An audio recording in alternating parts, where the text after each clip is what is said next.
நாம் இன்றைக்கி ஹெச்எம்எஃப்எஸ் டேஸ் சரியாக எப்படி கால்குலேட் பண்ணுறது, அப்புறம் எந்தெந்த வழியிலலாம் வந்து டியரோட எக்ஸ்டென்ஷன் வந்து நாள் அதிகப்படுத்தி அந்த டியர் ஆக்டிவாக வச்சுக்கணும் அப்படின்னு நம்ம பார்க்கலாம். மெட்டாஃபோர்ஸில் ஹெச்எம்எஃப்எஸ் 1 இருந்து ஹெச்எம்எஃப்எஸ் 8 வரைக்கும் க்ரியேட் பண்ணுறதுக்கு எவ்வளோ நாள் தேவைப்படுதுன்னு மென்ஷன் பண்ணியிருக்காங்க. நான் அது வந்து இங்கே எழுதியிருக்கேங்க.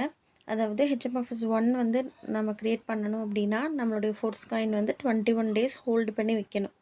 அப்போ வந்து அது ஹெச்எம்எஃப்எஸ் 1 க்ரியேட் ஆயிரும். அதுக்கப்புறம் வந்து ஒரு 42 டேஸ் வந்து ஹோல்டு பண்ணி வச்சோம், அது எடுக்காமல் அப்படியே விட்டுட்டோம் அப்படின்னா வந்து ஹெச்எம்எஃப்எஸ் 2 க்ரியேட் ஆயிரும். அதே மாதிரி ஒரு 64 டேஸ் விட்டோம் அப்படின்னா ஹெச்எம்எஃப்எஸ் 3 நம்மளுக்கு வந்து க்ரியேட் ஆயிரும். இதே மாதிரி தான் ஒரு 200 டேஸ் மேக்ஸிமம் விடும்போது ஹெச்எம்எஃப்எஸ் 8 வந்து க்ரியேட் ஆயிரும். இது எதுக்கு நம்ம க்ரியேட் பண்ணணும் அப்படின்னா, முதல்ல வந்து டாய் யூஸ் பண்ணி, ஃபோர்ஸ் காயின் யூஸ் பண்ணி, இல்லை வெஸ்டிங்கில் இருக்கிற காயின் யூஸ் பண்ணி எல்லாம் டியர் எக்ஸ்டென்ஷன் பண்ணலான்னு சாய்ஸ் இருந்தது. பட் வந்து இன்றைக்கி ஆகஸ்ட் 8 இன்றைக்கி மார்னிங்லேருந்து என்ன பண்ணிட்டாங்க அப்படின்னா, இனி டியர் எக்ஸ்டென்ஷன் வந்து நீங்கள் ஹெச்எம்எஃப்எஸ்னால் மட்டும்தான் பண்ண முடியும் அப்படின்ட்டாங்க. ஸோ நம்மளுக்கு வந்து இது இன்றியமையாத தேவையாக ஆயிடுச்சு. ஹெச்எம்எஃப்எஸோட டேஸ் வந்து கால்குலேஷன் பண்ண நம்மளுக்கு தெரிஞ்சிருக்கணும், கரெக்டாக ஹோல்டு பண்ணி வைக்க தெரிஞ்சிருக்கணும், நம்ம டீமை எஜுகேட் பண்ண தெரிஞ்சிருக்கணும். அப்போ தான் வந்து அவங்க டியரும் வந்து ஆக்டிவாக இருக்கும், நம்ம டியரும் வந்து ஆக்டிவாக இருக்கும். கிடைக்க வேண்டிய இன்கம் வந்து ஸ்டாப் ஆகாமல் ரெகுலராக கிடைக்கும். அவங்க என்ன சொல்லியிருக்காங்க அப்படின்னா, ஹெச்எம்எஃப்எஸ் 1 வந்து டியர் 1 எக்ஸ்டென்ஷனுக்கு யூஸ் பண்ணிக்கலாம், ஹெச்எம்எஃப்எஸ் 2 வந்து டியர் 2க்கும் 1க்கும் யூஸ் பண்ணிக்கலாம் அப்படின்னு சொல்லியிருக்காங்க. அதாவது எந்த அளவுக்கு ஹையர் ஹெச்எம்எஃப்எஸ் எடுக்கிறோமோ அந்தளவுக்கு வந்து அந்த லெவலுக்கும் யூஸ் பண்ணிக்கலாம். இப்போ ஃபார் எக்ஸாம்பிள் ஹெச்எம்எஃப்எஸ் 4 அப்படின்னா வந்து 4th டியருக்கும் யூஸ் பண்ணிக்கலாம், 3, 2, 1 அப்படின்னு சொல்லி அதுக்கு கீழே இருக்கிற டியருக்கும் யூஸ் பண்ணிக்கலாம். நம்ம ஓரளவுக்கு வந்து நம்ம காயின் வந்து அதிகமாக அந்த ஹெச்எம்எஃப்எஸில் ஹோல்டு பண்ணி வச்சுட்டோம் அப்படின்னா, நம்ம வந்து ஒரு ஹையர் லெவலில் க்ரியேட் பண்ணும்போது அந்த அதற்குரிய டியர்லேயும் அதுக்கு கீழே இருக்கிற டியருக்கும் நம்ம வந்து யூஸ் பண்ணிக்கலாம். நான் என் டீமுக்கு அட்வைஸ் பண்ணுறது வந்து ஒவ்வொரு டியருக்கும் தனித்தனியாக ஹெச்எம்எஃப்எஸ் போட்டு விட்டுருங்க அப்படின்னு. ஏன்னா வந்து 21 டேஸ் கம்ப்ளீட் ஆகும்போது ஃபஸ்ட் டியருக்கு யூஸ் பண்ணிக்கலாம், 42 டேஸ் ஆனதுக்கப்புறம் இன்னொரு ஹெச்எம்எஃப்எஸ் இருந்து டியர் 2 எக்ஸ்டென்ஷனுக்கு யூஸ் பண்ணிக்கலாம்.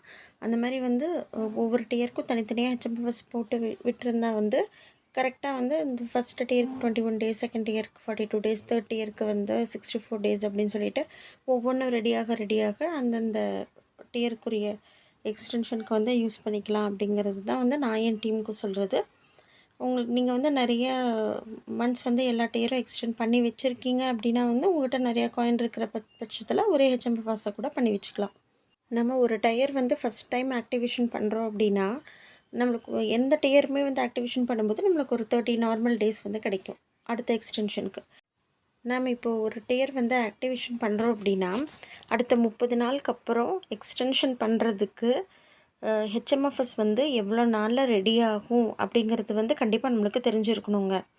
ஏன்னா வந்து ஹெச்எம்எஃப்எஸ் யூஸ் பண்ணி தான் எக்ஸ்டென்ஷன் பண்ண முடியுங்கிற பட்சத்தில் வந்து கண்டிப்பாக ஒவ்வொரு டியருக்கும் எவ்வளோ நாள் தேவைப்படுது, நம்ம இன்றைக்கி ஹோல்டு பண்ணி வச்சா அடுத்த இந்த ஒரு பர்டிகுலர் டியருக்கு வந்து எவ்வளோ நாளுக்கு அப்புறம் அந்த ஹெச்எம்எஃப்எஸ் ரெடி ஆகும் அப்படிங்கிற நாலேஜ் வந்து கண்டிப்பாக நம்மளுக்கும் தேவை, நம்ம டீமுக்கும் தேவை. ஃபார் எக்ஸாம்பிள் வந்து இப்போ நம்ம இன்றைக்கி ஜாயின் பண்ணி ஃபஸ்ட் இயர் வந்து ஆக்டிவேஷன் பண்ணுறோன்னு வைங்க, அடுத்த 30 நாள் வரைக்கும் நம்மளுக்கு எக்ஸ்டென்ஷனுக்கு டைம் இருக்குது. அப்போது நம்ம இன்றைக்கி வந்து மறுபடியும் வந்து ஃபோர்ஸ் காயின் வாங்கி தனியாக வந்து ஹெச்எம்எஃப்எஸ் க்ரியேட் பண்ணி வைக்கிறோம் அப்படின்னா அடுத்த 21 நாளில் வந்து க்ரியேட் ஆயிரும். அப்போ நம்மளுக்கு டியர் 1 ப்ராப்ளம் இருக்காது. டியர் 1 எக்ஸ்டென்ஷன் டைம் முடிகிறதுக்கு 30 நாள், ஆனால் 21 நாள்லேயே வந்து ஹெச்எம்எஃப்எஸ் 1 வந்து ரெடி ஆயிரும். ஸோ எக்ஸ்டென்ஷனுக்கு ப்ராப்ளம் இருக்காது. அதே வந்து டியர் 2 வந்து இன்றைக்கி ஆக்டிவேஷன் பண்ணுறோம் அப்படின்னா டியர் 2 ஆக்டிவேஷனுக்கு அப்புறம் வந்து நம்மளுக்கு 30 டேஸ் இருக்கும். ஆனால் இன்றைக்கு நம்ம ஹெச்எம்எஃப்எஸ் 2க்கு வந்து ஹோல்டு பண்ணி வைக்கிறோம் அப்படின்னா அடுத்த 42 நாளுக்கு அப்புறம் தான் நம்மளுக்கு வந்து ஹெச்எம்எஃப்எஸ் 2 ரெடி ஆகும். அப்போது நம்மளுக்கு இருக்கிற டைம் 30 நாள், ஆனால் 42 நாளுக்கு அப்புறம் தான் வந்து நம்மளுக்கு ரெடி ஆகும். அப்போது நம்ம 12 நாள் வந்து கம்மியாக இருக்குது. அந்த 12 நாள் வந்து டேஞ்சர் ஜோனில் இருக்கும்னு அர்த்தம்.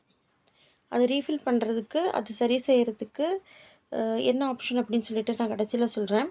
இதே மாதிரி நாம் இன்றைக்கி வந்து டியர் 8 வந்து ஆக்டிவேஷன் பண்ணுறோம் அப்படின்னா இன்றைக்கு அதற்குரிய எக்ஸ்டென்ஷனுக்காக நம்ம ஹெச்எம்எஃப்எஸ் ஹோல்டு பண்ணாலும் 200 நாள் ஆகும் அதோடைய எக்ஸ்டென்ஷன் ஹெச்எம்எஃப்எஸ் ரெடி ஆகிறதுக்கு.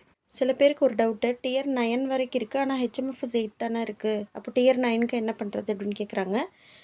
ஹெச்எம்எஃப்எஸ் 8 ரெடி ஆனாலே வந்து அந்த ஹெச்எம்எஃப்எஸ் 8 யூஸ் பண்ணிவிட்டு நம்ம டியர் 9க்கும் எக்ஸ்டென்ஷன் பண்ணிக்கலாம். அதாவது வந்து நான் முதலே சொன்ன மாதிரி ஹையர் ஹெச்எம்எஃப்எஸ் க்ரியேட் பண்ணுறோம் அப்படின்னா அதற்கு கீழே இருக்கிற எல்லா டியருக்குமே வந்து எக்ஸ்டென்ஷனுக்கு யூஸ் பண்ணிக்கலாம்.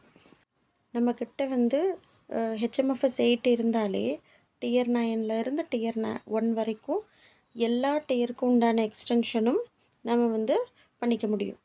தேவையான அளவு அதில் ஃபோர்ஸ் காயின் இருக்கணும். எக்ஸ்டென்ஷனுக்கு தேவையான ஃபோர்ஸ் காயின் இருந்தால் அந்த ஹெச்எம்எஃப்எஸ் 8 வச்சு எல்லா டியருக்கும் நம்ம எக்ஸ்டென்ஷன் பண்ண முடியும். இப்போ ஒருத்தர் வந்து இன்றைக்கு டியர் 8 ஆக்டிவேஷன் பண்ணுறாரு அப்படின்னா வந்து அவருக்கு வந்து எக்ஸ்டென்ஷன் டைம் வந்து அடுத்த எக்ஸ்டென்ஷனுக்காக அவருக்கு 30 நாள் டைம் இருக்கும்.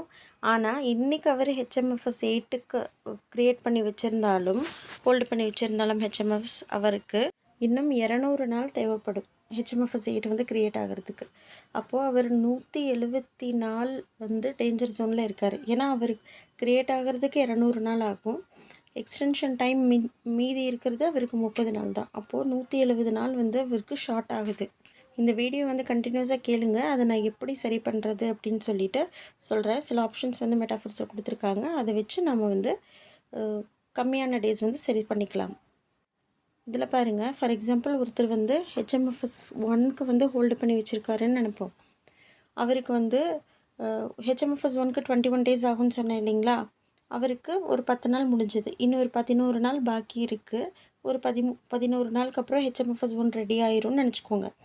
அவருக்கு வந்து இன்னும் வந்து எக்ஸ்டென்ஷன் டைம் வந்து 20 நாள் இருக்குது அப்படின்னா ஒரு 9 நாள் முன்னாடியே அவருக்கு வந்து டியர் 1 எக்ஸ்டென்ஷனுக்கு தேவையான ஹெச்எம்எஃப்எஸ் 1 ரெடி ஆகிடுச்சு அப்படின்னு அர்த்தம்.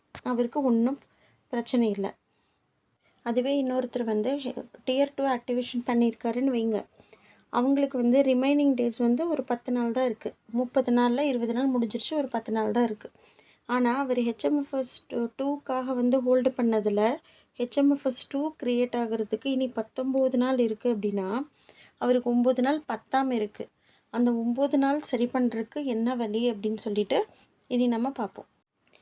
டேஸ் வந்து ஷார்ட்டேஜ் ஆகாமல் டியர் எப்போவுமே ஆக்டிவாக இருக்கிறதுக்கு ஒரு மெயினான வழி என்ன அப்படின்னா, அதற்குரிய ஹெச்எம்எஃப்எஸ்ஸை வந்து நம்ம அந்த டேஸ் கால்குலேட் பண்ணி முன்னாடியே ஃபோர்ஸ் காயின் வச்சு ஹெச்எம்எஃப்எஸ் க்ரியேஷனுக்கு விடுறது தான். அதுதான் மெயின். ஹெச்எம்எஃப்எஸ் 1 2லேருந்து ஹெச்எம்எஃப்எஸ் 8 வரைக்கும் எவ்வளோ தேவையான நாட்களோ அதுக்கு வந்து நம்ம இப்போவே ரெடி பண்ணி வச்சுக்கிறது தான் வந்து மெயின் ஆப்ஷன். சரி, லேட் ஆகிடுச்சு, ஹெச்எம்எஃப்எஸ் ஹோல்டு பண்ணுறதுக்கு லேட் ஆகிடுச்சு, என்ன பண்ணுறது அப்படின்னா, மெட்டாஃபோர்ஸில் என்ன சொல்லியிருக்காங்க அப்படின்னா வந்து ஹெச்எம்எஃப்எஸ் க்ரியேட் பண்ணவங்க வந்து சேலுக்கு போடலாம் அப்படின்னு சொல்லிட்டு ஒரு ஆப்ஷன் கொண்டு வந்திருக்காங்க.